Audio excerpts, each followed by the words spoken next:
Hello friends, welcome to Chameleon classes. So the topic that we are going to discuss today is illusion in chromatography. In the previous video we have discussed some of the topics, that was the basic principle, that is the partition coefficient of chromatography, the phases in chromatography, that is the liquid and the mobile phase, the types of chromatography, that is liquid chromatography and gas chromatography, and the applications of chromatography.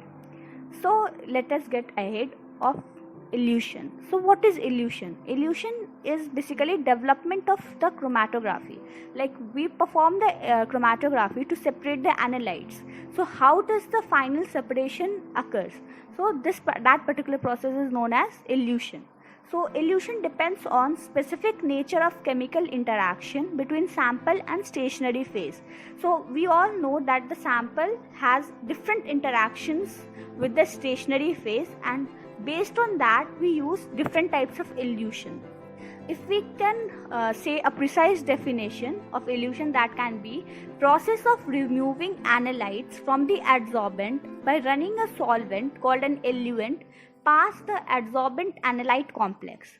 मतलब कि हम एनालाइट्स को remove करते हैं जो adsorbent है उससे bye running a solvent जिसको हम एल्यूएंट कहते हैं past the adsorbent and the analyte complex. Predicting and controlling the order of elution is a key aspect of column chromatographic methods. मतलब कि हम किस तरह का elution करेंगे और उस elution को कैसे control कर सकते हैं, ये column chromatographic methods में बहुत ज़्यादा important होता है. So this depends on the specific nature of chemical interaction between the sample and the stationary phase. Continuous flow evolution. Continuous flow evolution मतलब कि हम जो मोबाइल फेज़ है या जो एल्यूएंट है हमारा, उसको कॉलम से कंटिन्यूसली फ्लो कराएंगे, और जो ये मोबाइल फेज़ होगा वो दो चीज़ में कंटिन्यूस होगा. मतलब उसका फ्लो रेट कांस्टेंट होगा और उसका कॉम्पोजिशन भी कांस्टेंट होगा. मतलब जब जो फ्लो रेट से हम स्टार्ट करेंगे उसी से हम एंड भी करेंगे, और बीच में हम जो एल्यूएंट है उसका कॉम्पोजिशन चेंज नहीं करेंगे. इस टाइप का जो इल्यूशन सिस्टम होता है वो किसी क्रोमैटोग्राफिक सिस्टम में यूज़ करते हैं. बेसिकली जो एंड में जो हमें क्रोमैटोग्राम आता है हमारे पास, उसमें पीक्स होते हैं. तो जो स्टार्टिंग के जो लीडिंग पीक्स होते हैं वो शार्प तो होते हैं बट पुअरली रिजॉल्व्ड होते हैं, और जो ट्रेलिंग पीक्स होते हैं, मतलब जो बाद में पीक्स आते हैं, वो वेल सेपरेटेड होते हैं बट उनमें पीक ब्रॉडनिंग हो जाती है. और जो ये पीक ब्रॉडनिंग होती है वो नॉर्मली इल्यूशन का एक बहुत ज़्यादा जनरल प्रॉब्लम है, बहुत जनरल इल्यूशन प्रॉब्लम है. तो अगर हम ये क्रोमैटोग्राम देखें तो हम एक ग्राफ प्लॉट करते हैं absorbance in on the Y axis and retention volume और retention time on the axis. तो ये जो डैश्ड लाइन है ये मोबाइल फेज को डिनोट करता है, और इसमें जो तीन पीक्स हैं ये अलग अलग कंपोनेंट्स ए बी एंड सी को डिपेक्ट करती हैं. तो हम देख सकते हैं कि जो इनिशियली जो पीक्स आए हैं वो शार्प आए हैं, उसके बाद बी में थोड़ी सी ब्रॉडनिंग हुई है, और सी में बहुत ज़्यादा पीक ब्रॉडनिंग हमें दिखने को मिलती है. System is batch flow evolution. Batch flow evolution में हमें पता है कि जो क्रोमैटोग्राफी में जो सैम्पल्स होते हैं वो स्टेशनरी फेज से अलग अलग एफिनिटी से एड्जॉर्ब्ड होते हैं या कनेक्टेड होते हैं. ठीक है, तो हम इसमें मोबाइल फेज का स्टेप वाइज इंट्रोडक्शन करते हैं ताकि अलग अलग एनालाइट अलग अलग टाइम पे इल्यूट आउट हो जाएं. तो हम इसमें मोबाइल फेज के तीन प्रॉपर्टीज़, उसके पीएच, पोलैरिटी या सॉल्ट कंसंट्रेशन को ऑल्टर करते हैं. हम ऐसा कंडीशन सेलेक्ट करते हैं जिसमें एक सैम्पल कंपोनेंट जो है वो स्टेशनरी फेज से बाउंड रहे, बल्कि जो दूसरा है जिसे हमें इल्यूट कराना है वो एक स्मॉल वॉल्यूम में इल्यूट आउट हो जाए. जैसे अगर हम इस ग्राफ को देखें तो इस ग्राफ में हमें ये जो क्रोमैटोग्राम है इसमें हमें तीन पीक्स दिखाई दे रही हैं, और ये जो डैश लाइंस हैं ये मोबाइल फेज को डिपिक्ट कर रहे हैं. तो स्टार्टिंग में हमें ए जो एनालाइट है वो हमें मिला. फिर जब हमने मोबाइल फेज 1 को इंट्रोड्यूस कराया तो हमें बी एनालाइट मिला. फिर हमने मोबाइल फेज 2 को इंट्रोड्यूस कराया तो हमें सी एनालाइट मिला. मतलब अगर हमें बी को इल्यूट आउट करना है तो हमें मोबाइल फेज 1 को यूज़ करना होगा, और अगर हमें सी को इल्यूट आउट करना है तो हम मोबाइल फेज 2 को यूज़ करेंगे. अभी जब मैं कंटिन्यूस फ्लो इल्यूशन डिस्कस कर रही थी तो उस टाइम मैंने एक टर्म यूज़ किया था, पीक ब्रॉडनिंग. तो ये पीक ब्रॉडनिंग होता क्या है? तो पीक ब्रॉडनिंग एक्चुअली होता ये है कि जब हम किसी सैम्पल को कॉलम में इंट्रोड्यूस कराते हैं और फिर जब हम उसको इल्यूट करते हैं तो हम अक्सर देखते हैं कि जो सैम्पल इल्यूट होके आता है वो लार्जर वॉल्यूम में इल्यूट होके आता है. तो उसको उस प्रोसेस को हम बोलते हैं पीक ब्रॉडनिंग। तो ये बेसिकली दो प्रोसेस के कारण हो सकता है, एक होता है डिफ्यूजन और एक होता है एडी डिफ्यूजन। डिफ्यूजन मतलब क्या होता है कि जो सैम्पल्स होते हैं वो तुम्हारा स्टेशनरी फेज से इंटरैक्ट कर सकता है, जिस कारण से वो अलग अलग फ्रैक्शंस में इल्यूट होकर आते हैं। और एडी डिफ्यूजन मतलब होता है कि मोबाइल फेज जो हम अप्लाई करते हैं वो एक local region of circular flow experience करता है, जस्ट लाइक वर्कपूल्स। तो उस कारण से क्या होता है, जो मोबाइल फेज है वो अलग अलग एरिया के कांटेक्ट में आता है और फिर अलग अलग एरिया से सैंपल्स इल्यूट आउट होके आते हैं। अगर हम इस क्रोमैटोग्राम को देखें तो हम इसमें देख सकते हैं कि 3 कंडीशंस दिखाए गए, A, B and C. So all these conditions have the same retention time, but they have different extents of broadening.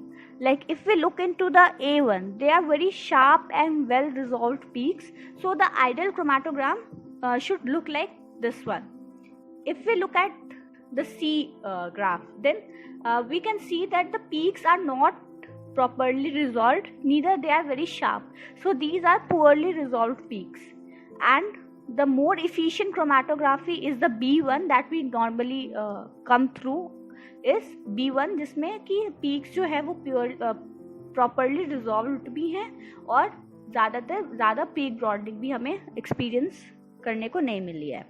The next type of illusion is gradient illusion. As the term suggests that gradient means we provide a different gradients of mobile phase. So the conditions of mobile phase are varied continuously rather than stepwise in batch flow. Like in batch flow, we used to apply one mobile phase, let it run, and then we apply the next mobile phase and let it run. But in the gradient illusion, the conditions are varied continuously. This ensures high resolution separation throughout the chromatogram within a relatively short range of illusion. So using the gradient illusion, we can get a high resolution separation of our analytes. The automation of this gradient creation is done by using of a gradient mixture, and it is used to determine the illusion condition for batch flow illusion. Like how we determine that this particular analyte will elute out if we provide a mobile phase of this particular concentration. So the standardization of the batch flow illusion process is done via the gradient illusion process. It is also used for scaling up the downstream processing of proteins. So in gradient illusion, we use two basic buffers, that are A and B, that act as mobile phase in different concentration. So if we look at this graph, then we can say that this chromatogram is plotted against retention to absorbance at 280 nanometer.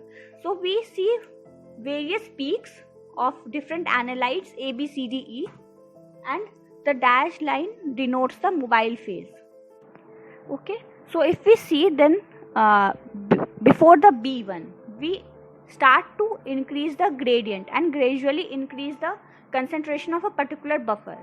So at different gradients, we can see that different peaks are observed, like B, C, D and E. So we can say that if we want to elute out this particular analyte in a batch flow illusion, then we will use the condition at this particular mobile phase where the dashed line crosses this particular graph. A special kind of illusion is used if we are considering the ionic compounds. Like if we use the ion exchange chromatography, in which we use the ions to separate out, like NaCl or KCl. So these type of compounds require high salt concentration while eluting. So the salt needs to be removed, that result in expensive and time consuming process. So after the elution has been done, the salt is needed to be removed from that product, and that downstream processing is really expensive and time consuming too. So to reduce that particular thing, displacers are used. So what are displacers? So displacers are molecules with higher affinity for the stationary phase than the target protein of interest. So displacers ऐसे molecules होते हैं जिनका stationary phase से ज़्यादा affinity होता है rather than हमारे target protein से. तो जब हम इसको use करते हैं तो वो क्या करते हैं, हमारे stationary phase से bind कर जाते हैं और in turn जो हमारा target protein है वो stationary phase से elute out हो जाते हैं. the displacers can be of high molecular weight as well as low molecular weight depending on the application. So if we use the high molecular weight, for example, we use starch derivatives as displacers, and heparins are the low molecular weight displacers. So these displacers induce elution of proteins in a highly concentrated peaks of pure material at relatively low displacer concentration, example 40 millimolar. So what they do कि ये जो proteins का elution करते हैं वो highly concentrated peaks के form में करते हैं, ताकि हमें जो प्रोटीन एल्यूट आउट होके मिलता है वो एक हायर कंसनट्रेशन में और एक अच्छे क्वालिटी में हमें मिल पाए. So this was all about the elution patterns and different types of elutions that we use in the chromatographic system. So let me know in the comment section below how you like the video, and if you have any queries then post it in the comment section below. Thank you for your time. We'll meet you soon. Thank you.